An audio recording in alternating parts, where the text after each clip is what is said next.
Hello everyone, आज हम जानेंगे कि माल न्यूट्रिशन क्या होता है और हेल्दी डाइट के थ्रू हम माल न्यूट्रिशन को कैसे प्रिवेंट कर सकते हैं। तो सबसे पहले हम जानेंगे माल न्यूट्रिशन क्या होता है। तो जो माल न्यूट्रिशन होता है उसके हम डेफिनेशन को जानेंगे। Malnutrition is defined as imbalance between the body needs and the nutrients intake which can lead the nutritional disorder।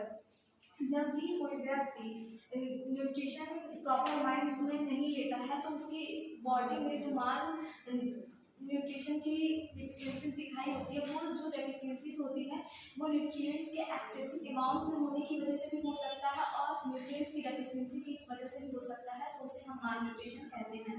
जब किसी व्यक्ति के अंदर माल न्यूट्रिशन होता है या फिर माल न्यूट्रिशन पर्सन है तो उसके अंदर कुछ कैरेक्टरिस्टिक्स, कुछ सिम्टम्स होते हैं। तो उस सिम्टम्स को हम वन बाय वन करके जानेंगे कि वो कौन से सिम्टम्स होते हैं या फिर क्या कैरेक्टर होता है, जिससे हमें ये पता चलेगा जो पर्सन है सामने वाला वो माल नरिश्ड है। पर्सन में सबसे पहले डन लाइफ लेस हेयर होंगे। इससे क्या होता है, जो पर्सन के हेयर होते हैं वो रफ हो जाते हैं और उस हेयर में रफ होने का रीज़न ये होता है कि उस हेयर को सफिशिएंट अमाउंट में न्यूट्रिशन नहीं मिलता है। सेकंड जो होता है वो पर्सन का स्किन जो होता है वो पिंपल्ड होता है और ग्रेसी स्किन एंड पिंपल्ड। हाँ, मतलब कि ये होता है वहाँ पे जो पर्सन होगा उसकी जो स्किन होगी वो ऑयली होगी और उस स्किन में हमें पिंपल्स देखने को मिलेंगे।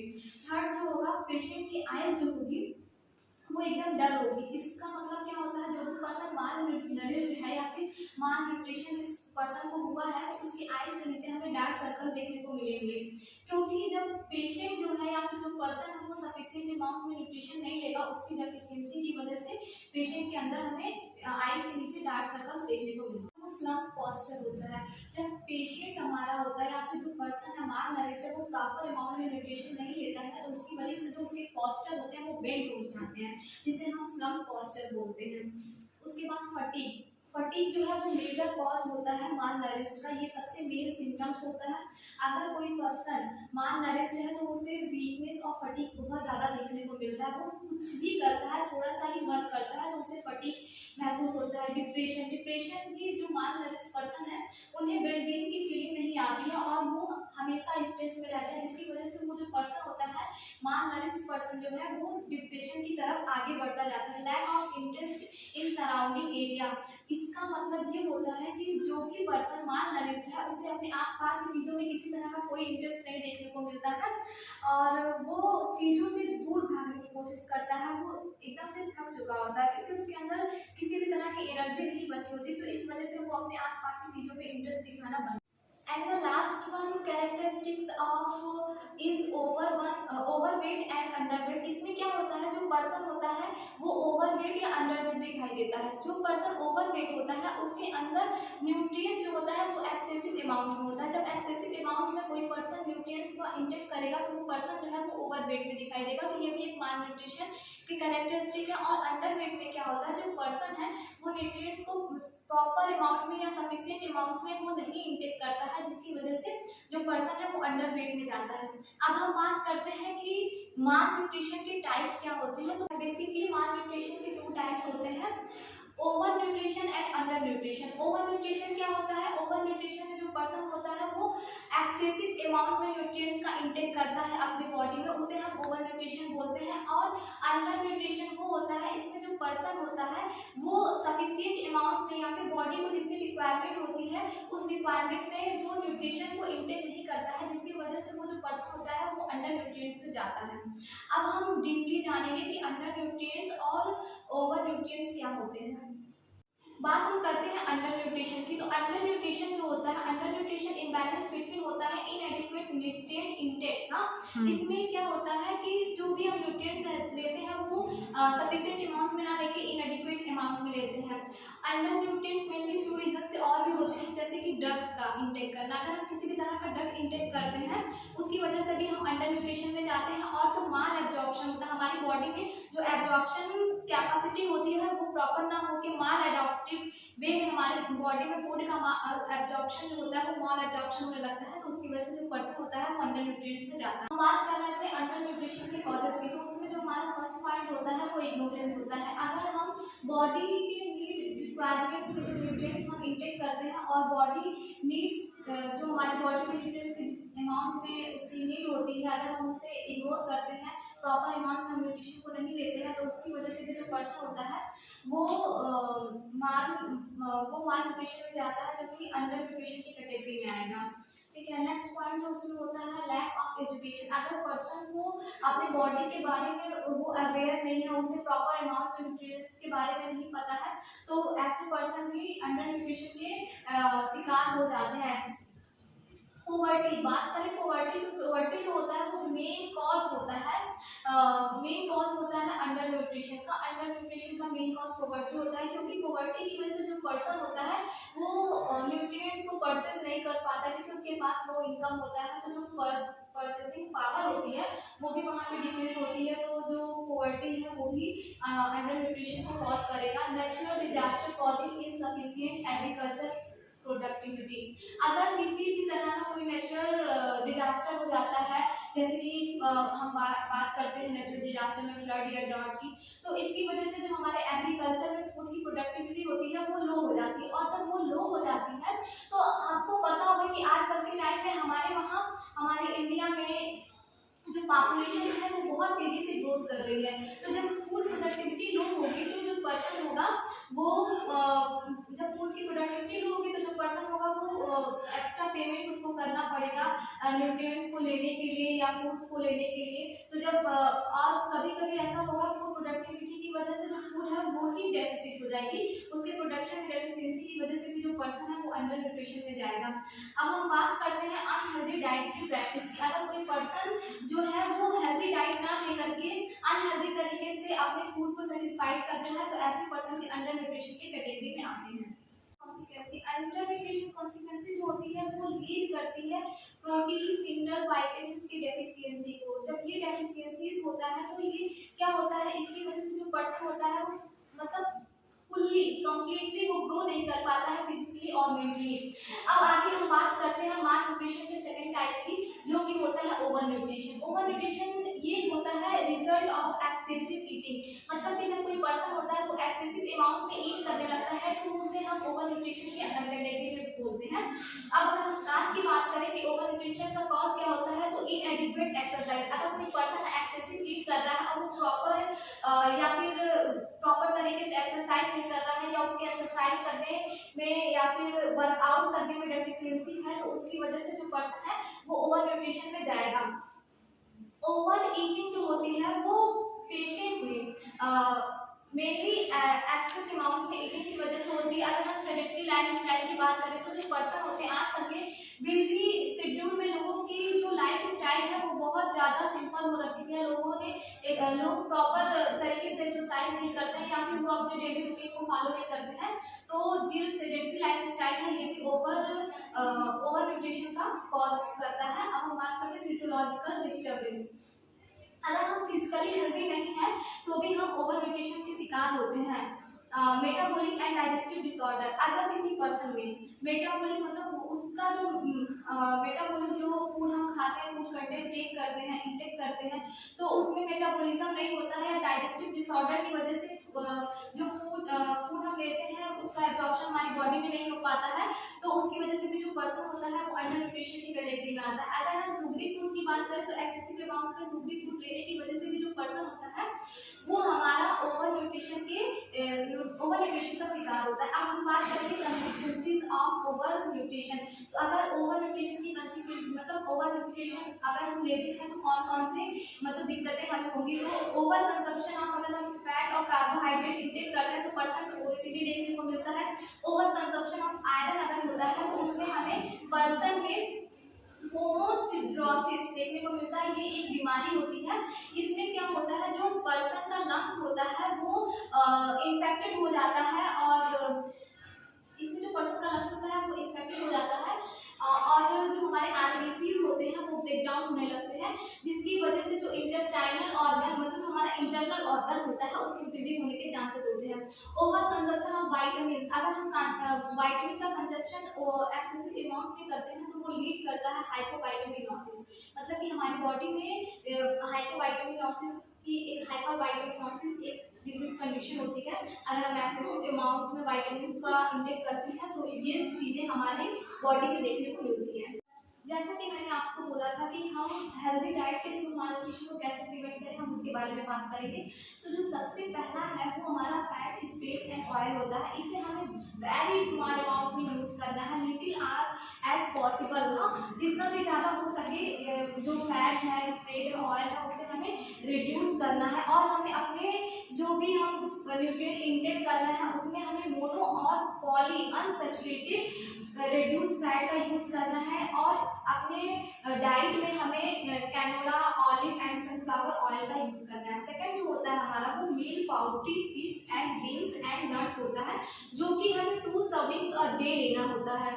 इसमें हम चूज़ करेंगे लीन मीट को, जो नॉर्मल मीट होता है हमें नॉर्मल मीट ना यूज़ करके लीन मीट को यूज़ करना है। पाउडरी विदाउट स्किन लेनी है, एंड फिश को हमको अपने खाने में इन्वॉल्व करना है। सेकेंड जो हमारा होता है वो eat oily fish twice a week. अगर हम ऑयली फिश को ले रहे हैं तो उन्हें हमें हफ्ते में 2 बार ही लेना है। और जो थर्ड पॉइंट इसमें आएगा वो हमारा juice, eggs, beans and nuts. Okay, third point जो हमारा आता है वो मिल्क, योगर्ट एंड चीज़ होते हैं। इसे हम 3 सर्विंग्स अ डे, एक दिन में 3 बार हम सर्व करते हैं।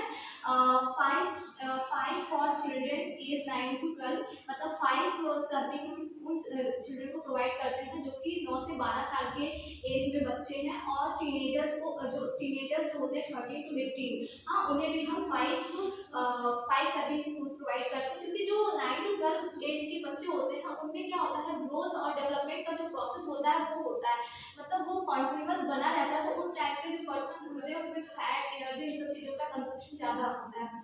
और जो हमारे बच्चे 13 से 18 में होते हैं उनके अंदर क्यूरियोसिटी बहुत ज़्यादा होती है, तो उसमें भी हमारी जो एनर्जी एनर्जी जो बर्न होती है वो भी बहुत हाईली होती है। तो इस वजह से ऐसे बच्चों में हमें उसे हम सर्विंग जो 3 स्पून ना करके 5 बार हम प्रोवाइड कराते हैं। और जो प्रेग्नेंट वुमेन होती हैं जो या फिर जो लैक्टेटिंग मदर्स होती हैं उन्हें भी हम 3 servings a day he provide कराएंगे। अब हम बात करते हैं होलसम सीरियल्स एंड बीज पोटैटोज, पास्ता एंड राइस के। इसको हम क्या करते हैं 3 to 5 सर्विंग अ डे, एक दिन में 3 से 5 बार हम प्रोवाइड करते हैं। अप टू 7 फॉर, मतलब जो टीनेजर्स होते हैं, टीन एज वाले बच्चों में, टीनेजर्स में हमें क्या होता है उसे हम 7 से एबव दे सकते हैं। जैसे हमने आपको बोला है कि होलसम सीरियस हम 3 से 5 बार देंगे, लेकिन जो टीनेजर्स वाले बच्चे होते हैं उनमें हम उसको 5 बार देंगे। और जो बॉयज होंगे, मतलब जो एज उनका 19 to 50 के बीच में होगा, उन्हें भी हम अप टू 7 टाइम्स देते हैं। Wholesome and grain cereals are but enjoy at each meal. हमें अपने होलसम और जो सीरियल्स मील्स हैं इन्हें हमें अपने डेली के खाने में इंजॉय के साथ खाना चाहिए। The number of servings depends on age, size of you. जो भी पर्सन को हम ये सीरियल्स या होलसम फूड प्रोवाइड करते हैं वो उनके एज और उनकी साइज पे डिपेंड करता है।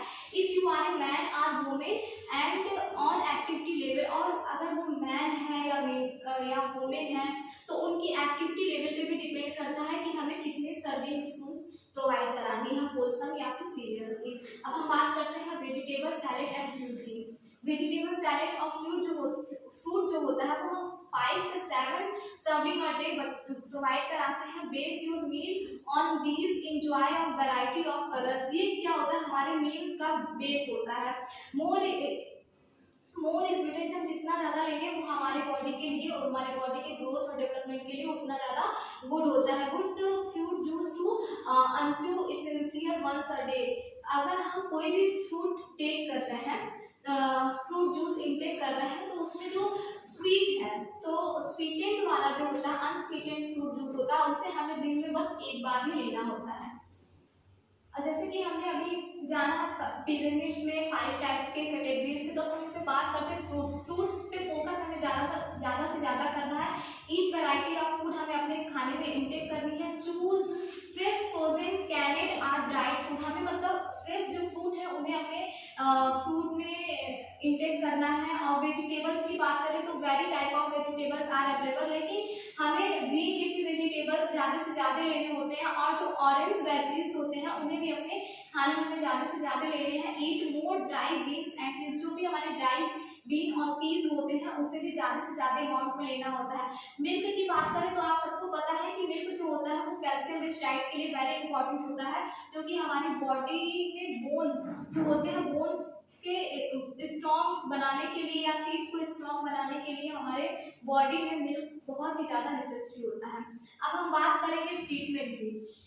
अब हम बात करते हैं ट्रीटमेंट ऑफ माल न्यूट्रिशन। तो अगर हम WHO की गाइडलाइन को फॉलो करते हैं तो फर्स्ट जो होता है वो हाइपोग्लाइसेमिया से प्रिवेंट करना। हाइपोग्लाइसेमिया मीन्स होता है जो ब्लड में हमारे ग्लूकोज का लेवल होता है उसको हमें मेंटेन करना है। सेकेंड जो होता है हाइपोथर्मिया, जो हमारी बॉडी का टेम्परेचर होता है उसको डिक्रीज होने से प्रिवेंट करना है। डिहाइड्रेशन, पर्सन की बॉडी को डिहाइड्रेटेड होने से हमें प्रिवेंट करना है। इलेक्ट्रोलाइट इम्बैलेंस को हमें करेक्ट करना है। जैसे कि आप सबको पता है हमारी बॉडी में डिफरेंट काइंड के इलेक्ट्रोलाइट्स होते हैं, जैसे कि सोडियम, पोटेशियम, कैल्शियम। तो उन सब के बीच में जो इम्बैलेंस है उस इम्बैलेंस को करेक्ट करना है। नेक्स्ट होता है इनिशिएट फीडिंग। जो मदर्स होती हैं फीडिंग कराती हैं, और मेनली आप देखेंगे कि जो माल नरिश होते हैं वो बच्चों में माल नरिशमेंट ज़्यादा देखने को मिलता है। तो ऐसे में मदर को एजुकेट करना है और बच्चों को फीडिंग के लिए मदर को इनिशिएट करना है कि वो बच्चों को अच्छे से फीडिंग कराएं। अब हम बात करते हैं प्रिवेंशन ऑफ माल न्यूट्रिशन। तो जो माल न्यूट्रिशन का प्रिवेंशन होता है मेनली 3 टाइप से होता है: primary prevention, secondary prevention and tertiary prevention. जो फर्स्ट होता है वो प्राइमरी प्रिवेंशन होता है। प्राइमरी प्रिवेंशन में जो हमारी फीमेल वर्कर्स होती हैं वो मदर को एजुकेट करती है healthy diet regarding nutrition, healthy diet regarding nutrition के बारे में वो मदर्स को एजुकेट करती है, और फूड हाइजीन के बारे में भी मदर को एजुकेट करती है। सेकेंड क्या होता है इम्यूनाइजेशन ऑफ चिल्ड्रेन। बच्चों को कैसे इम्यूनाइजेशन कराना है उसके बारे में जो हमारे हेल्थ वर्कर्स होते हैं वो मदर को एजुकेट करते हैं। थर्ड जो हमारा पॉइंट होता है प्राइमरी प्रिवेंशन का वो ये होता है कि ग्रोथ मॉनिटरिंग। जो बच्चों में ग्रोथ होती है उसे हमें मॉनिटर करना होता है। इसके लिए एक चार्ट आता है, उस चार्ट के अकॉर्डिंग जो भी 3 ईयर के बेबीज या 3 ईयर से कम के होते हैं उन्हें हम मॉनिटर करते हैं। सेकेंडरी प्रिवेंशन में क्या होता है, सेकेंडरी प्रिवेंशन जो होता है उसमें हम मास स्क्रीनिंग करते हैं। जो भी हाई रिस्क पॉपुलेशन होता है इसमें हम सिंपल टूल्स का यूज़ करके हम मास स्क्रीनिंग करते हैं हाई रिस्क पॉपुलेशन में। वेट फॉर एज, हाँ मतलब जो भी वेट होता है और एज होता है उसके अकॉर्डिंग हम मास स्क्रीनिंग करते हैं हाई रिस्क पॉपुलेशन एरिया में। थर्ड हमारा जो होता है वो टर्शियरी प्रिवेंशन होता है। टर्शियरी प्रिवेंशन में हम ज़्यादा कुछ नहीं करते हैं, इसमें हम क्या करते हैं गुड न्यूट्रिशनल केयर। जो भी पर्सन या बच्चे माल न्यूट्रिशन से ग्रसित हैं या सफ़र कर रहे हैं उन्हें हम गुड न्यूट्रिशन प्रोवाइड करते हैं। ज़रूरत पड़ने पर हम उन्हें सप्लीमेंट्री फीडिंग भी प्रोवाइड करते हैं, रिहेबिलिटेट कराते हैं, और मदर्स की काउंसलिंग इससे बहुत इंपॉर्टेंट होती है। इसमें क्या होता है हम जो मदर्स होते हैं उन्हें हम काउंसलिंग प्रोवाइड कराते हैं।